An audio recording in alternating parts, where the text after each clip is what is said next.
Projekti i studiove arkitekturore holandeze të kryesuar nga kompania OMA që ka ndërtuar edhe stadiumin e Feyenoordit në Holand, është shpallur fituese për ndërtimin e stadiumit Selman Stërmasi në kryeqytet, si dhe të gjithë zonës para tij. Kostot do të mbulohen nga kompanitë zbatuese që do të ndërtojnë edhe 5 skulla, 2 sipër stadiumit, me nga 80 dhe 50 metra gjatësi secila, një përbri që do të jetë më e gjata me 105 metra dhe 2 të tjera në zonën e aneksit të stadiumit. Sipërfaqja totale e zonës shkon 110 metra katror, ndërsa është parashikuar edhe parkim nëntokësor me kate.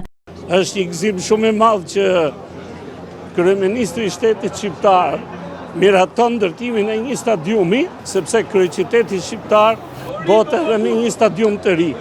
Report TV ka mësuar se stadiumi deri pak kohë më parë ishte në pronësi të Bashkisë së Tiranës, por me vendim të Këshillit të Ministrave i ka kaluar Korporatës së Investimeve Shqiptare. Në 2014 klubi i Tiranës ka nënshkruar një kontratë përdorimi për 18 vite, që skadon në 2032, ndërsa aktualisht kanë mbetur edhe 7 vite nga kjo kontratë.